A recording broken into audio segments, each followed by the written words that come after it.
2024 онд болсон Улсын их хурлын сонгуулийн дараа сонгогдсон их хурлын дарга гадаад аль улсаас эхлүүлэх нь ер нь бол олон улсын харилцаа юм уу жижигч нарын хамгийн ач холбогдол гэдэг зүйлүүдийн нэг юм байгаа. Энэ удаагийн даргын ажил чинь өмнөх даргын ажил биш 11 жилийн дараа гэдгээр бас нэлээд тасарсан харилцаа байлаа л да. Өмнөх их хурлын дарга нарын ч юм уу ажил янз бүрийн харуул тухайн улсад тохиож болж байгаа олон улсын болоод хоёр улсын хоорондын янз бүрийн арга хэмжээнд очих далмаараа хийдэг ажил бол бас байдаг. Амар улсын дарга яг зорж очиж байгаа байхгүй.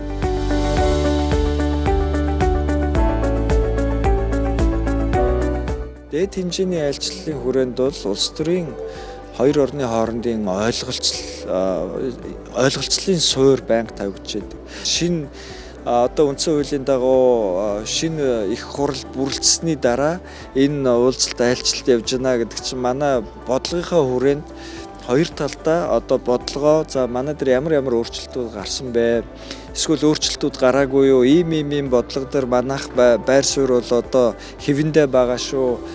Хуулийн дээр бол ийм өөрчлөлтүүд гарсан байгаа шүү гэдэг чинь нөгөө харилцан ойлголцлын гол суурийг тавьж өгч байгаа байхгүй юу? Одоо бүгд нарийн хятад ард улс маань 5 жилээр төлгөөгөө гаргаа явдаг юм байна.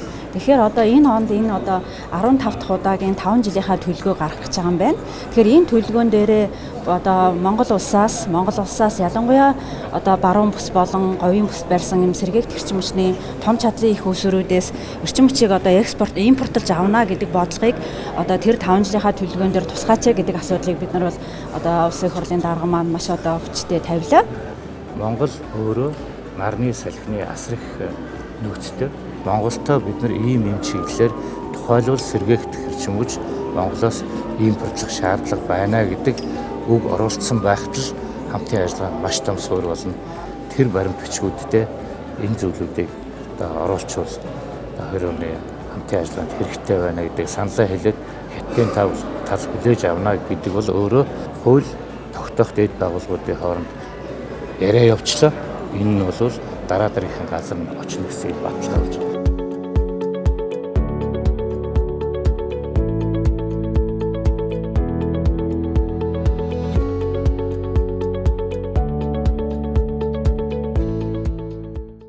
Энэ удаагийн ажлыг бидний харж байгаагаар бол чинь хятадын хэвлэл мэдээл нийгмийн сүлжээнийх маш өндөрөөр үнэлж байгаа шиг байна.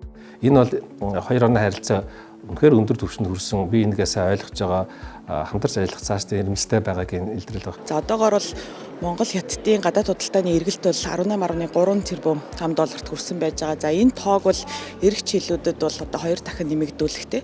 За тэр дундаа бол одоо малын гаралтай түүхийн эдийн экспортыг нэмэгдүүлэх, за мөн одоо эрчим хүч цахилгааны экспортыг нэмэгдүүлэх чиглэлээр бол одоо бас үр дүнтэй хэлцээрүүд явлаа гэж харж байна. 10 бүсийн бомбуудыг одоо хятад улсын 5 жилийн төлөвлөгөөнд Монголын одоо хөгжүүлэх гэж байгаа энэ төвшөнд бас цуг хөгжүүлж зөвхөн одоо орон нутгийн чанартай үйл ажиллагаа явуулж байгаа ялангуяа одоо булган такишкины бомбыг баруун бүс нутгийн хэмжээнд бас өргөжүүлэх, хөрөнгө оруулалт хийх, тэр бүс нутагтаа голлох одоо эдийн засгийн төв болгох тал дээр бол хятадын талаас бас дэмжиж ажиллагаа бас илэрхийллээ.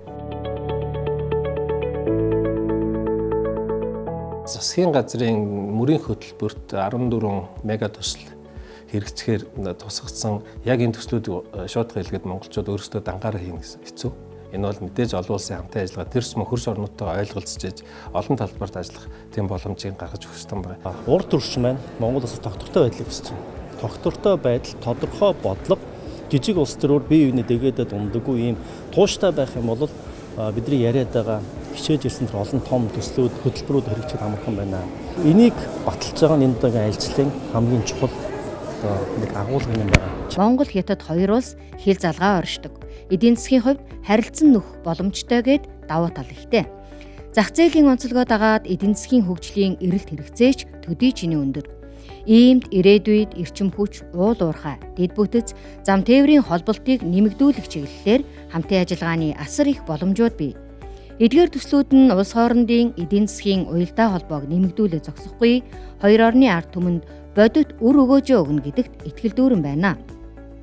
Монголын парламентын 5 намын төлөөлөл энэ хүү ажилд оролцох нь өөрөө гадаад талд Монгол улс бол тогтвортой, бодлогын хувьд бол хөгжлийн бодлого дээр тогтсон тийм бодолтой байгаа юм байна гэдгийг нэг талаараа илэрхийлж байгаа нь өндөр чанартайгаар юм айлчил болж байна гэж үзэх үндэслэл болж байгаа.